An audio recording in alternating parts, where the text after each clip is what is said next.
I've lived with my Super Meteor 650 for nearly 3 years now, and from day one I knew I wanted handlebar risers, but I never pulled the trigger. My OCD wouldn't let me put mismatched parts on my bars, something that I'd have to stare at every single mile. Well, the wait is over. Hitchcock's Motorcycles have reached out and sponsored the channel today and sent me these, the first colour matched risers that I've actually seen that actually look OEM. Today I'm finally fixing my riding position. I'll give you a quick install guide and let you know how they perform. Let's get into it.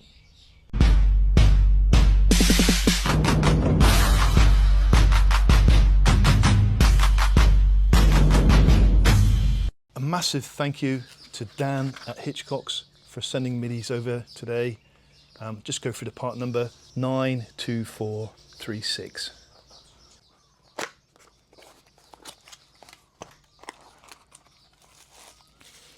There's our two handlebar risers and our instruction books with some nice quality heavy stainless steel hex bolts and some instructions, which is good to see.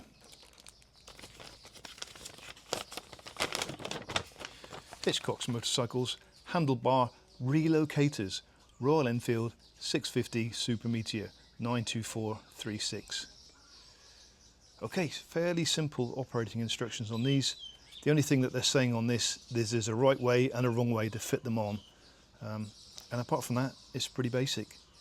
So it doesn't even mention relocating the cables or anything like that. So hopefully we don't have to do that today, like I had to when I fitted handlebar risers to Mrs. T's Hunter. Fingers crossed, because that would make this job a lot easier. So it does look like the first thing I have to do is remove my AUC BX from the handlebars. That was really good for me that it was central, but hopefully with these handlebar risers now I don't have to worry about this extra thick bracket anymore, so that might be a bonus actually. I'm going to remove this first.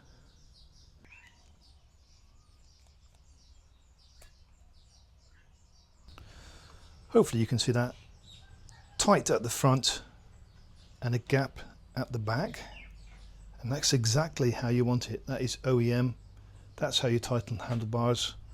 Tight on the front hex key first, maximum tightness on the front hex key, and then tighten it to the correct torque on the rear hex key. First of all, we're going to protect the tank with a towel. I don't want to be scratching my nice tank, so we're protecting that before we take the handlebars off. Then it's simply a 6mm hex key to undo them.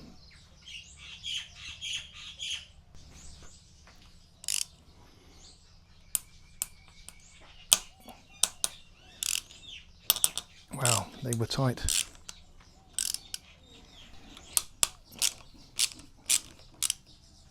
Once they're loosened off, then we should be able to just undo them with a screwdriver. They are going to drop any second. Shit, there we go, I told you. Now it looks like I've got the continental look, look at that.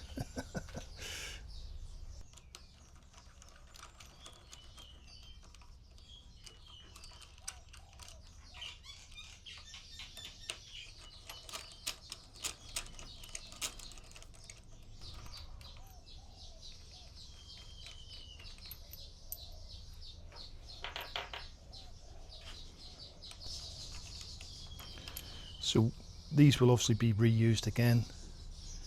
That's interesting that there's a hole there that matches up with a pin here, and that's the same that Hitchcock's have got on theirs. We can just lift the handlebars off.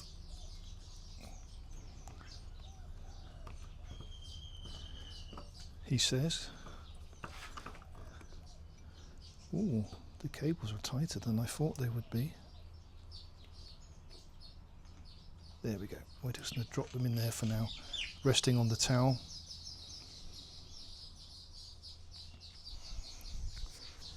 So we can see we've got a pin there which matches a pin here.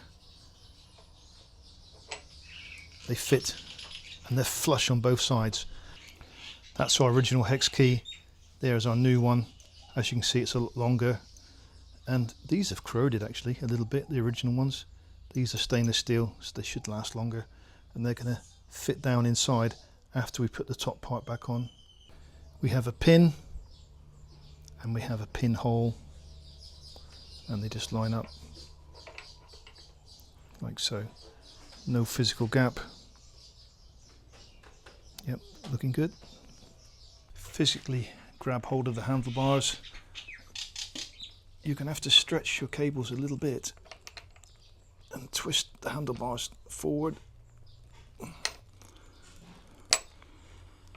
Then they locate in. Then we can pop these in.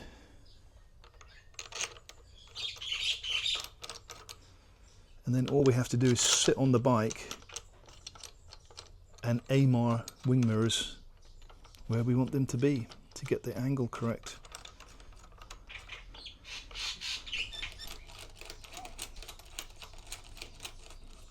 So remember, we're going to do these up the tightest first. That'll hold the bars in place, and then we get our correct alignment and then do the bottoms up tight.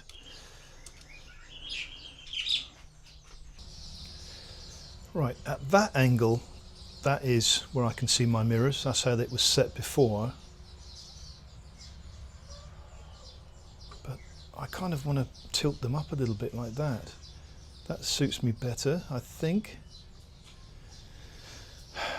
Which complicates the job. That means I'd have to adjust the brake levers and the switch gear, everything. Or we go the simple way and just line up my mirrors. What to do? Yeah, sadly I definitely want them at a higher angle, which means I'm going to have to adjust my switch gear.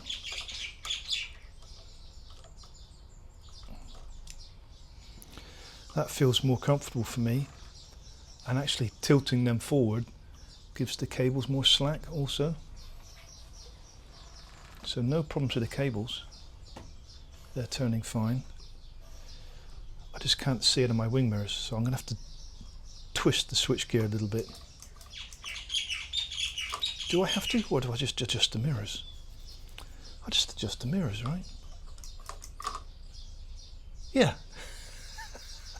No, I don't need to twist this down at all. That's fine. I just need to adjust the mirrors. Of course I do. They're 2 centimeters down. Okay, there we go. I don't have to adjust that at all. That feels better for me. So they're slightly forward, up and back. We'll see how that looks on the side profile as well. Tighten the front ones. 20 Newton meters of torque. I don't have a torque wrench that will go as low as that, I don't think. So I'm just going by feel on this today. So the front ones are done.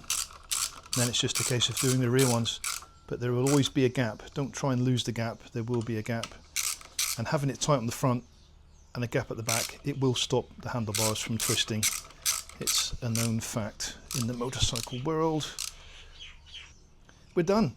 My goodness, that was so easy, so simple, so much easier than when I did Mrs. T's Hunter, because there I had to move the cables and move everything. And just by twisting the handlebars up slightly, it's given the cables a lot more movement. So as you can see, there's plenty of slack on the throttle cables. The only one that's tight is the electrical cable, but that goes straight into the back of the headlight anyway, so it doesn't matter if you actually turn the bike. It has no effect on that cable. It's just a fixed point between the handlebar and the headlight, so that's not a problem. And the front brake seems to be okay too, so I can do full turns when it's on the side stand, and doesn't seem to be any issues on either side. So all looking good. Even my aftermarket handlebar USB that I fitted, well, I say aftermarket, it's genuine Royal Enfield. It is genuine Royal Enfield, and I managed to put one on a Meteor 650. There's a video, I'll put a link here for that. So how's that looking in comparison? I'll do the before and after. Hopefully I filmed it from the right. Hopefully I filmed it from the same location. See if you can see a difference. I can't tell at this stage. It doesn't feel any different for me. I think the only way we're going to find out is to go for a ride. Well, I'm definitely sat more upright and my arms are definitely straighter, more of a cruiser feel. So how is that looking ergonomically for me? How does my rider triangle look? I'm not convinced I've got the right angle on the bars yet. We will experiment, but it's so easy to do, just changing it around, just undoing those two hex keys and you can change the angle. You have to remember I came from a vintage Honda VLX 600 where I put 8 hangers on it. I was used to riding a bike like that. So when I went straight to the Super Meteor, it felt very alien. But I got used to it over time. And now I've gone back up. I must admit, this is feeling a little bit alien again. It will take a bit of getting used to. I might have to tweak it a little bit, tilting the bars forward and back until I'm 100% happy with it. It's definitely changed my rider triangle. So definitely a more upright sitting position.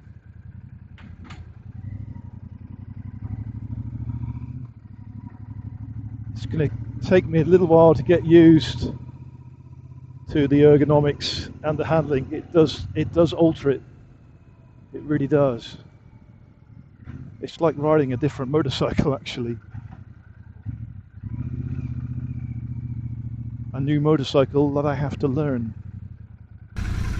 This is a big test, taking this corner, this turning. Oh, I see, yeah, it caught me out. It caught me out. So it's just going to take a little bit of getting used to. But definitely upright and hopefully better posture and less back pain in the long term. I'll let you know how we go. Thanks for watching, and until next time, ride safe.